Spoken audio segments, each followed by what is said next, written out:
see on the upper border of the screen, you can see the biceps tendon, and below on the screen, I'll zoom in, is a subscapularis tendon tear as well off the wall. So now I'm going to take a passer, and it's loaded for me already. I'm going to take a luggage tag, and I'm going to come through again the anterior portal. This is where it can be a little bit challenging or daunting, but you want to make sure that your pass is coming through the same level, and here the biceps tendon will be tagged in this level. So once it's tagged, you'll fire through in a luggage tag manner, and again, you'll just come right out of the shoulder. So you're coming in here, and you want to be as close to the glenoid insertion, and you're just going to take your arthroscopic scissors and you're going to carefully release the biceps tendon. So one of the things you can do is kind of push it to the side and let it kind of hang out.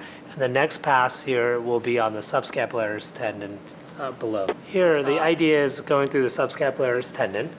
You're going to see me take a pass there on a self-retriever. I'll take a pass. I'll suture my way back out. If you are loading multiple tapes with the OSSIOanchor, one of the things that you want to do is load a little bit at a time. So what I do typically is I'll load the tapes first. I'll actually come back in the same direction with the loader, and then I'll come back and load the sutures. That way you make it comfortable where you're not having to worry about the eyelid interface and passing too many sutures simultaneously at the same time. And then as you can see, if you're very careful in that manner, you have no issues loading the sutures through the anchor in the eyelid. So once that's done, you could rest it with a snap or however you want to do it.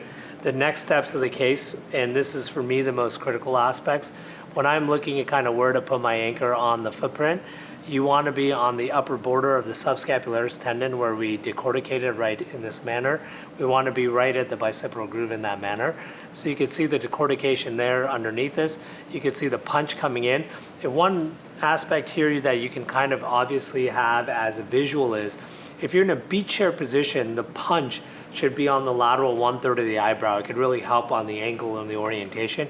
You can see without a 70-degree camera, you can see the clear visualization of where the anchor should be and where the anchor is placed in a very comfortable manner right above the subscapularis tendon.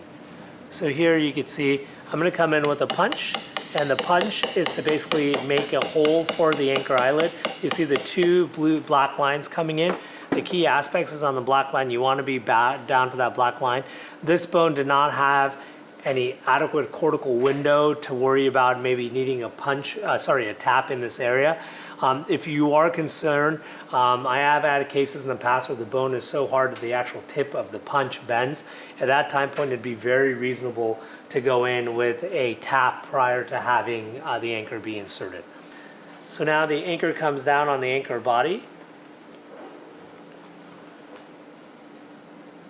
And you can see the 4 sutures coming in that avenue. And then again, you're coming down in this aspect. So then the question becomes, how do you kind of navigate which suture you're trying to pull? You can see the subscapularis tendon being on the solid blue suture, and you can see the biceps tendon being on the striped, the blue and the black stripe. So what I typically like to do at this setting is I like to pull each individual tension. If you look, you could even saw the subscapularis tendon there move a little bit. So I like to cleat each one to that level, and you can see the subscapularis tendon advancement in that level right there. The key aspect here, in my opinion, is not pulling extremely hard at this time point, because remember, from the eyelid of the anchor body, you are going to have some advancement as well. So if you pull really hard at this time point, you basically are going to have very little room to navigate around. So here you can see the biceps tendon actually coming in the interface. Remember, I have not hit my mallet. I have not malleted the anchor at any position now. So here, I'll start to mallet the anchor in down to position. You can see the eyelids coming down, the anchor body slowly working its way down. So this, to me, is one of the critical aspects of using the OSSIOanchor here. You want to engage the first thread down before you turn the eyelid. Now, if you feel you don't have tension here on the subscapularis tendon or the biceps anchor, you can uncleat your suture off the anchor body and pull a little bit more.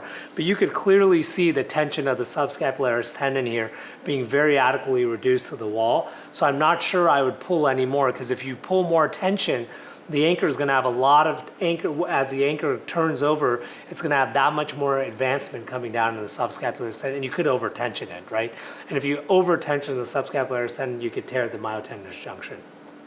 Okay, I'll have you hold that for a sec.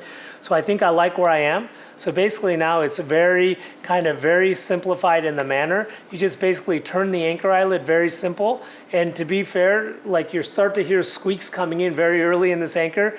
And the amazing part is if you listen very closely, you can actually hear the squeaks coming in very easily before the anchor body's down. And that's the fascinating part. And to me, that was the first thing that intrigued me with the Ossio anchor is the amount of purchase that you get on these anchors is spectacular in nature. And you can be very comfortable knowing in nature.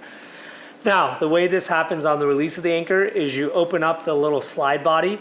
The one thing I will tell you, if the anchor ever finds off, the eyelid ever falls off the anchor when you're loading it, one of the things you can do, tricks, is there's this black stay suture. You open the body of the anchor, you just pull on the stay suture and you recleat the stay suture and the eyelid will actually go back in.